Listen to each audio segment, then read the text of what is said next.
Olá, a paz do Senhor, que bênção!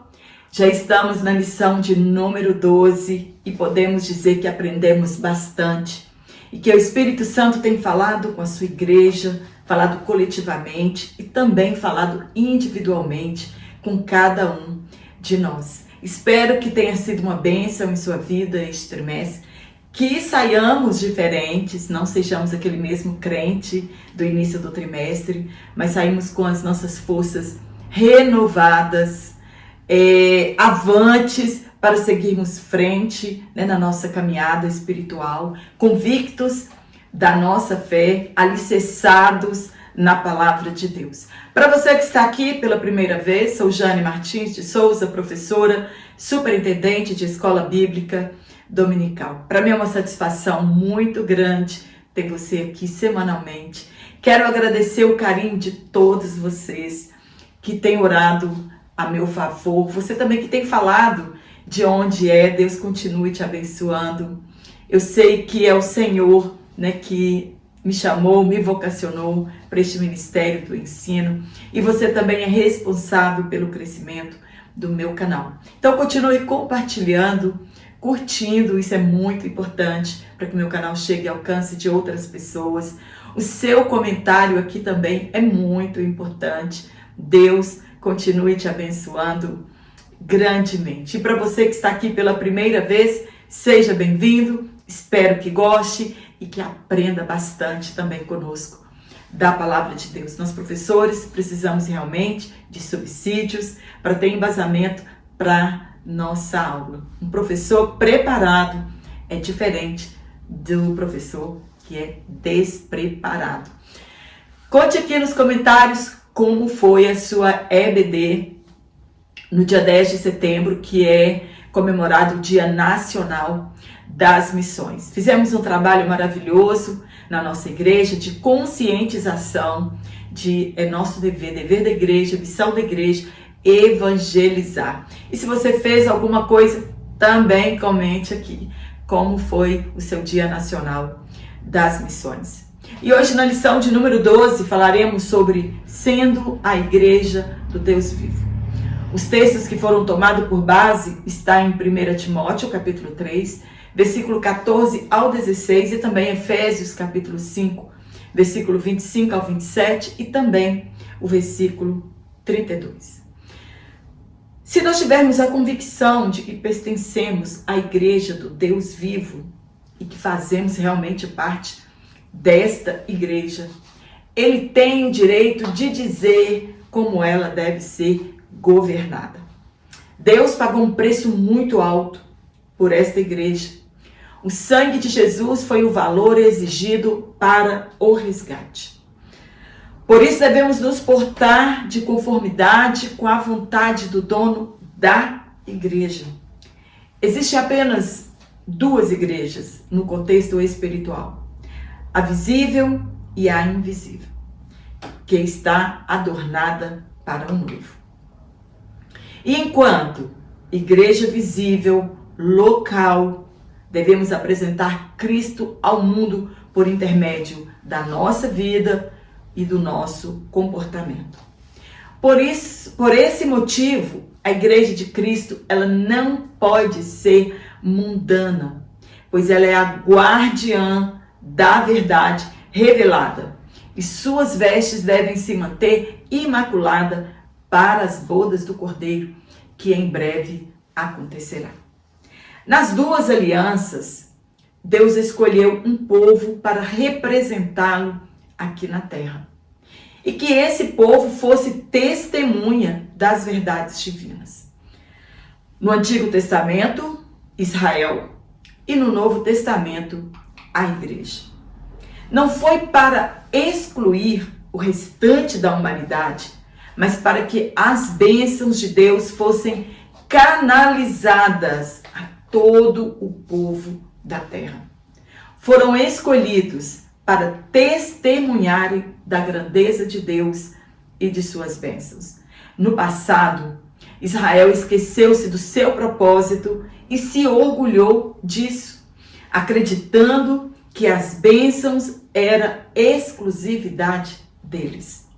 falharam em sua missão quando se amoldaram aos princípios das nações pagãs. Deus sempre enviou os profetas para lhes lembrar de que foram escolhidos para um propósito específico: ser luz para as nações. A terra é do Senhor e toda a sua plenitude. Porém, Israel não poderia deixar de ser quem foram chamados para serem: reino sacerdotal e nação santa, separados para Deus e de abençoarem as nações. Assim como Israel fora escolhido por graça e não ser uma nação numerosa e grandiosa. Israel não foi escolhido porque era a nação mais poderosa, a nação mais rica, a nação mais populosa. Não. Israel foi escolhido por graça.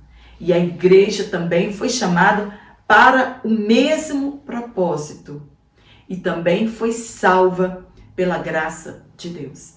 Devemos nos dedicar completamente aos propósitos para os quais fomos chamados e escolhidos. Assim como foi Israel, também é com a igreja. E como igreja, devemos revelar Deus às nações e tornar o nome de Deus grandioso e não o nosso. A nossa missão é reconciliar o mundo com Deus e o pecador com o seu Criador. Isso é um sacerdócio real. A nossa missão é a mesma missão de Deus: reconciliar o mundo com Ele. O revestimento do poder do alto é para nos capacitar a exercer o ministério da reconciliação. Somos colaboradores com Cristo na sua missão redentora. O poder que foi doado à igreja é poder para a missão. Se somos revestidos desse poder, a capacitação que vem do alto, agora então, é o Espírito Santo que habita em nós e assume a liderança. Ele assume o controle e nos capacita a cumprir a nossa missão. O Deus que atuou grandiosamente em todas as eras é o mesmo Deus. A sua missão não mudou e ele busca um povo disposto para cumprir essa missão. Israel falhou em sua missão de ser luz para as nações e de revelar a grandeza de Deus. Somos a igreja da atualidade e Deus conta conosco para essa mesma missão. A igreja é o estandarte da reconciliação entre a humanidade e Deus. Ela é a comunidade de pecadores justificados que experimentaram a salvação. A igreja é uma comunidade visível, o lugar onde as pessoas poderão ver o Evangelho de Cristo em nossas vidas. Somos uma carta de Cristo, lida e que vive à altura da sua fé. Somos o único povo que pode cumprir a missão de levar um povo cativo no pecado a se reconciliarem com Deus. Não podemos falhar em nossa missão. Israel foi tirado para fora do Egito, para serem testemunhas de Deus, e infelizmente falharam. A igreja é um povo tirado para fora do pecado, para revelar ao mundo que existe um jeito para se reconciliarem com Deus, Jesus Cristo. No tópico 1, nós vamos falar sobre a natureza da igreja do Deus vivo. Pedro afirmou que antes não éramos povo e fomos chamados para ser povo de Deus, a igreja do Deus vivo. Um mistério que estava oculto em Cristo desde a eternidade. Assim como Cristo era um mistério oculto em Deus, A igreja também era um mistério oculto em Cristo e foi revelado por ele na cruz do Calvário. No ponto 1, a casa do Deus vivo. Nós já sabemos que Deus não habita em templos feitos por mão de homens. Aqui Paulo está ensinando ao jovem Timóteo a como tratar os membros da igreja e que deveria tratá-los como uma família. Deus é o Pai neste contexto e nós somos os irmãos, membros desta família. E como família precisa ser alimentada e nutrida espiritualmente para cumprir seu propósito na terra. E são os líderes que têm a missão de cuidar da igreja do Deus vivo. Somos a organização mais importante da terra. Somos a família de Deus e devemos honrar esse privilégio. Somos também chamados de domésticos da fé, família de Deus, corpo de Cristo e templo de Deus. Paulo faz um contraste entre Deus e os ídolos mortos, chamando de Deus vivo. Ele faz alusão à pessoalidade de Deus quando nos trata como família, que se relaciona com a criatura e atuando na história da humanidade. Nabucodonosor endureceu seu coração e não serviu a Deus, mesmo sabendo que Deus o escolhera como vara de Deus para corrigir a Israel. Por isso Deus o puniu, tirando-o do convívio familiar e indo viver como animal por 7 anos, até que reconheceu a Deus como Criador de todas as coisas. Então Deus é um Deus pessoal, ele interfere na história, ele interfere também na vida da igreja. No ponto 2, coluna e firmeza da verdade.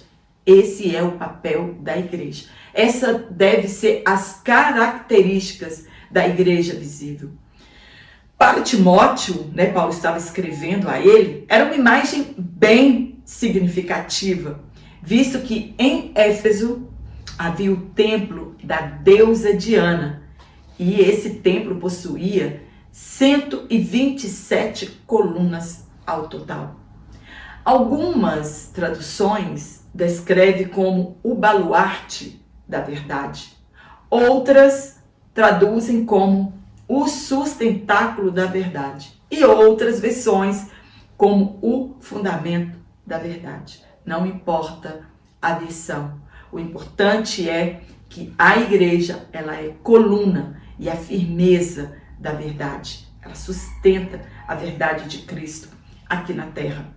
A igreja local, ela é construída sobre Jesus Cristo e os apóstolos. Jesus é a verdade. Ele mesmo disse isso dele. Mas a igreja em si é que sustenta essa verdade.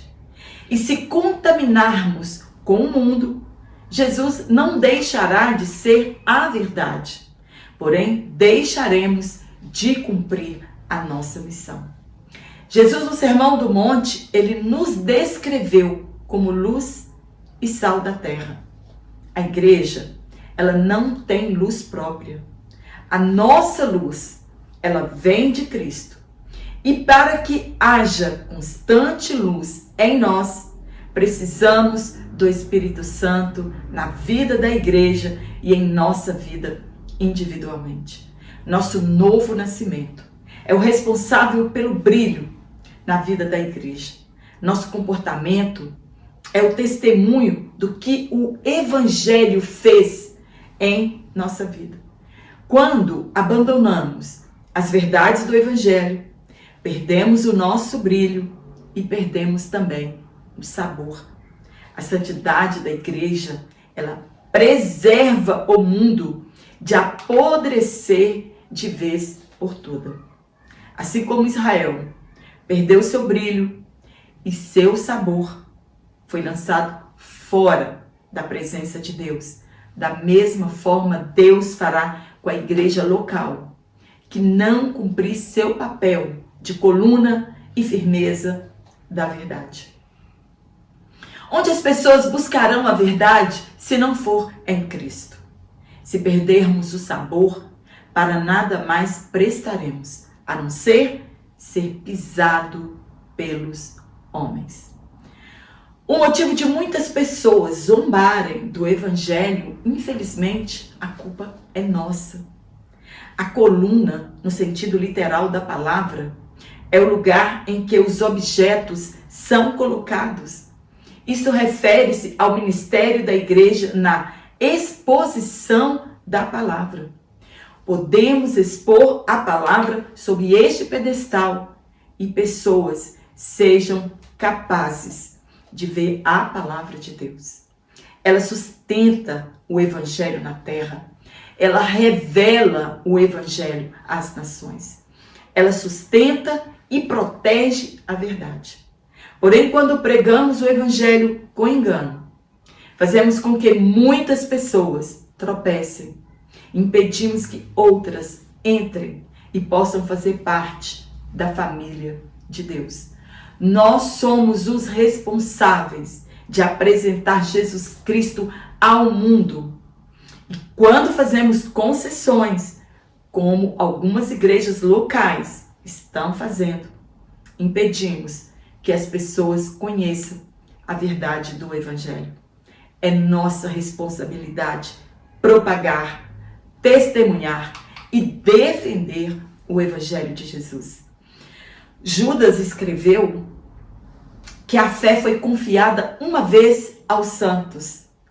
É a verdade do Evangelho que tem o caráter definitivo e não há mudanças. Deus não se adequa aos séculos, como muitos pensam, mas o mundo precisa se adequar às verdades do Evangelho. Os líderes devem ter zelo pela verdade. Eles devem repudiar os falsos mestres, os falsos doutores e também as suas heresias. No ponto 3, o mistério da piedade. Jesus disse que ele é a verdade e ele foi o mistério revelado aos que creem. Entre aspas, o mistério da piedade. É exatamente isso. O segredo que produz a piedade nas pessoas. Piedade é ter compaixão pelo sofrimento alheio. Pode ser misericórdia e também pode ser alguém devoto à religião. Jesus, ele é a fonte de toda piedade. Israel rejeitou a Jesus. Entretanto, ele foi justificado pelo Espírito, pois lhe deu o poder para fazer milagres, demonstrando que Jesus era realmente o Filho de Deus. E ele foi visto pelos anjos. Em toda a trajetória de Jesus, ele foi assistido pelos anjos. No nascimento, na sua morte, na sua ressurreição e quando ele ascendeu aos céus e foi pregado entre as nações e crido no mundo. Jesus somente será crido se a igreja cumprir o seu papel de evangelização e discipulado. Ele foi recebido em glória no céu e um dia ele voltará para nos buscar. E a igreja é a portadora desta verdade. É ela a coluna e firmeza desta verdade. Não negociamos o evangelho de Cristo. A verdade do evangelho é inegociável. Não podemos visar lucro daquilo que não há nenhuma contribuição nossa. Ao contrário, somos devedores a essa graça que nos alcançou.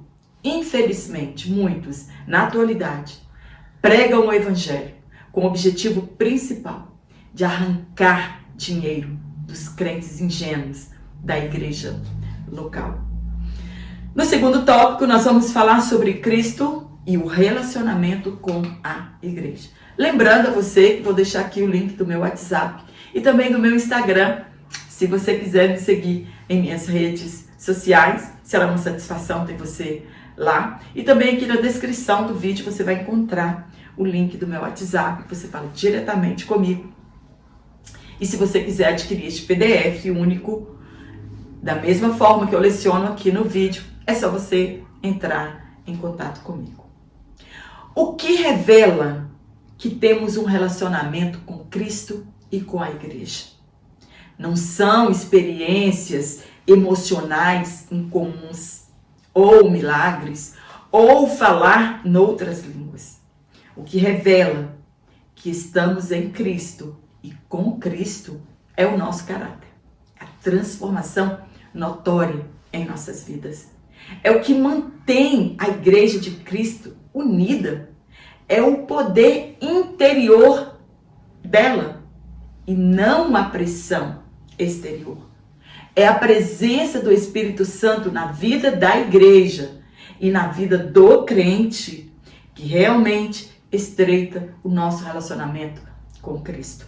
No ponto 1, santificação e pureza.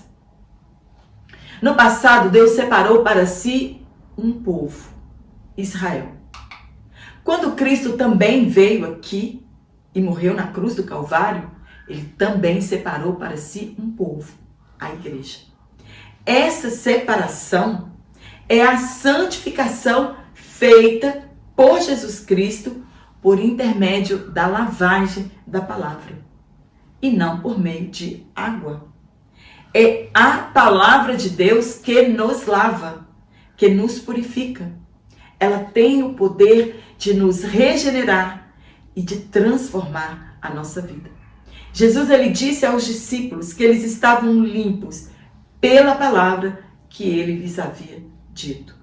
Não existe pecado que a palavra de Deus não possa limpar.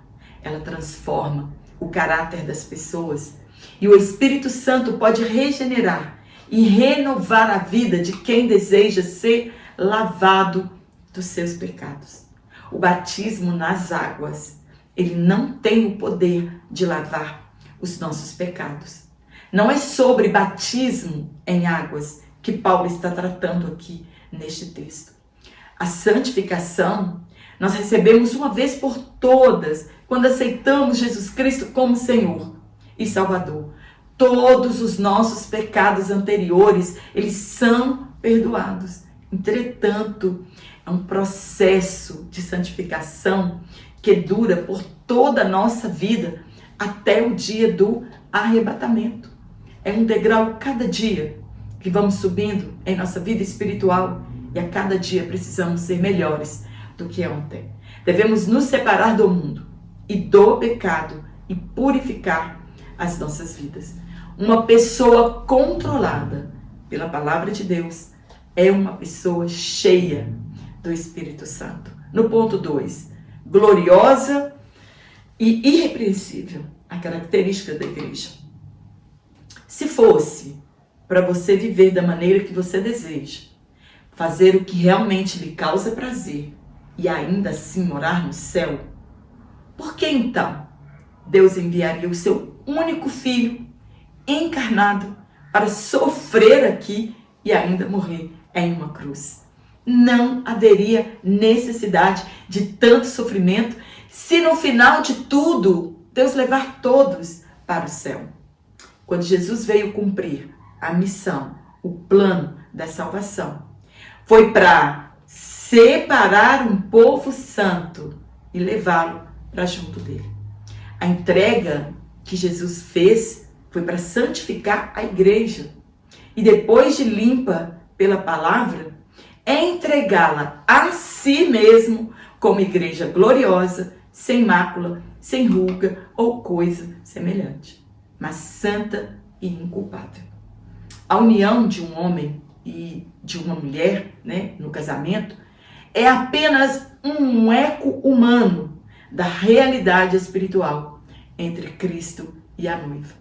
O amor de Jesus por sua igreja é incalculável. Afinal de contas, ele se entregou por ela. Aí você acredita que depois de tanto sofrimento para pagar um resgate, Jesus apresentaria uma noiva qualquer nas bodas do Cordeiro? Ele apresentaria uma noiva que, mesmo depois de tudo, preferia o mundo e seus prazeres do que lhe honrar com uma vida santa? Claro que não. Jesus levará uma noiva pura e adornada com os atavios espirituais que lhe foi dado durante a sua peregrinação aqui na terra. Estamos aqui, como igreja, nos preparando para este grande encontro. Será a maior bodas da história da humanidade e ela terá duração de 7 anos. Ninguém entrará nestas bodas sem as vestes nupciais adequadas, de ordem moral ou espiritual. Enquanto ele não vem, devemos purificar nossas vestes pela palavra de Deus, que é a lavagem da regeneração por intermédio do Espírito Santo que habita em nós. Aprontemo-nos para aquele grande dia do casamento com Cristo, com a noiva chamada Igreja. No último tópico, nós vamos falar sobre as armas da Igreja do Deus vivo. A Igreja tem 2 armas que não podem ser desprezadas por nós: o zelo pela verdade e o ensino da verdade. Infelizmente, muitas igrejas locais já guardaram suas armas de combate contra o pecado para incharem suas igrejas. E ela tem apenas o nome de que vive, mas ela está morta. O Deus vivo, ele não habita em uma igreja que não tem zelo e não ensina a verdade. As mensagens de hoje, infelizmente, revelam o secularismo infiltrado em nossas igrejas. Palavras persuasivas e doces para enganar os desavisados. Primeiro ponto, o zelo pela verdade. Zelo é cuidado. A verdade bíblica, ela é imutável, ela é absoluta e não existe verdade além do Evangelho de Cristo. A santificação vem por intermédio da palavra de Deus, desde que façamos a aplicação correta em nossa vida. A responsabilidade de zelar pela verdade é nossa, é da igreja. A igreja é a coluna que carrega, que sustenta a verdade do Evangelho. É ela que expõe ao mundo o Evangelho de Cristo. Não podemos ter medo de expor a verdade a esse mundo caído. A igreja é a única instituição na terra que carrega essa responsabilidade. Prestaremos conta a Deus da nossa mordomia como guardiões da verdade. Jesus deixou exemplos claros da nossa responsabilidade. A parábola dos 2 servos é responsabilidade dos líderes nutrir a igreja com alimento saudável, que é a palavra de Deus, ensinar a verdade contida na Bíblia e não se corromper com os que apenas querem tirar proveito da igreja de Cristo e pregando o evangelho em troca de dinheiro. Eles dizimam a igreja, extorquem seus membros e não têm nenhum compromisso com a verdade. Jesus deixou o exemplo dos talentos. Jesus, depois de ascender aos céus, deu talentos a cada um de acordo com a sua capacidade. Aqui não é quem trabalha muito ou pouco, mas fala do tipo de serviço que produz resultados. Muitos foram chamados para cuidar da igreja de Cristo e, ao contrário disso, tiram proveito da igreja e serão achados em falta muitos líderes religiosos. E ele também deixou o exemplo, entre aspas, do servo vigilante, do mordomo fiel e das 10 minas. Todas essas parábolas falam da nossa responsabilidade coletiva e individual como igreja. Elas trazem a imagem da nossa responsabilidade como um todo ou individualmente. Enquanto esperamos o noivo, A igreja precisa estar trabalhando. É inegociável a nossa responsabilidade de zelar pela verdade do Evangelho e propagar a mensagem com fidelidade. No ponto 2, o ensino da verdade. Deus deu líderes para a igreja e não igreja para líderes. A igreja não é sua. Ela pertence ao Deus vivo. E isso ele deu para o aperfeiçoamento e edificação dela. Por isso o líder deve estar apto para tal. Infelizmente, muitas pessoas sem nenhuma condição espiritual estão à frente de igrejas locais. Como uma pessoa despreparada poderá ensinar, admoestar, corrigir, defender e refutar as heresias se ela mesma não as conhece? Um líder vocacionado e comprometido com a verdade do Evangelho, ele não cede ao liberalismo, mesmo que pague com a sua própria vida.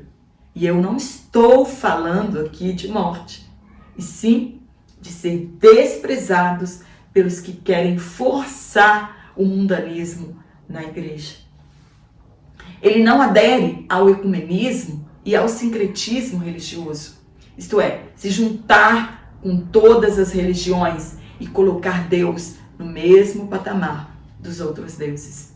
Infelizmente, em muitas igrejas, a palavra de Deus já perdeu a primazia. O menor tempo é dedicado à palavra de Deus. Muito louvor, pouca palavra, muitos avisos, pouca palavra. Das 95 teses que Lutero fez em defesa da pureza da igreja e da palavra de Deus, a de número 54, ele ensinou que ofendemos a palavra de Deus quando não há tempo para estudar. Há tempo para tudo, de menos estudarmos a palavra de Deus. Quando não a estudamos, suas doutrinas são relativizadas, são feitas concessões ao pecado, e isso equivale a permitir a igreja ser refém do mundanismo. A igreja que não é ensinada, ela facilmente será secularizada. Se não pregarmos a palavra de Deus, não teremos pecadores arrependidos. Haverão crentes convencidos e não convertidos. Não haverá conversão de almas e, como resultado, continuarão escravas do pecado. Somente a verdade tem poder de libertar as pessoas das mentiras do diabo. Amém? Espero ter te ajudado com este comentário. Que Deus, na pessoa do nosso Senhor e Salvador Jesus Cristo, continue te abençoando, nos dando graça e sabedoria para continuarmos nesta obra do ensino, dessa vocação do ensino. Sabemos que não é fácil, exige dedicação de todos nós para estarmos à frente de uma EBD. Se você gostou deste comentário, deixe o seu curtir, deixe o seu like aí, compartilhe em suas redes sociais para que também outras pessoas sejam alcançadas com este conteúdo. Quero mandar um abraço para todos vocês que estão aqui semanalmente. Você que falou de onde que é, Deus continue abençoando, Muito obrigada pelo carinho de todos vocês. Na próxima aula eu mando aquele abraço para as pessoas que me pediram e que também falaram de onde elas são. E eu quero deixar aqui já um aviso para vocês que adquirem o meu comentário PDF trimestral, que no último trimestre agora eu vou tirar umas semaninhas de férias, se Deus quiser, em novembro eu quero tirar uns dias de férias e eu não quero assim, ter esse compromisso e não cumprir, eu não consigo não cumprir os meus compromissos, então eu vou pedir a você que se você quiser adquirir o PDF único, né, para não te prejudicar durante o trimestre, porque talvez eu fique sem gravar umas 2 aulas ou 3, e eu quero que você não fique chateado com isso, mas eu quero, assim, realmente dar uma descansada, né, porque exige muito de nós estarmos aqui semanalmente. Se eu conseguir gravar as aulas, né, eu não quero deixar você aí na mão. Se eu conseguir gravar as minhas aulas, com certeza eu as gravarei. Mas, assim, eu trabalho o dia inteiro, então para mim é um pouco corrido antecipar várias aulas de uma só vez. Espero contar com a sua compreensão. Forte abraço para você e eu te espero aqui na nossa última aula, se Deus assim nos permitir. Então,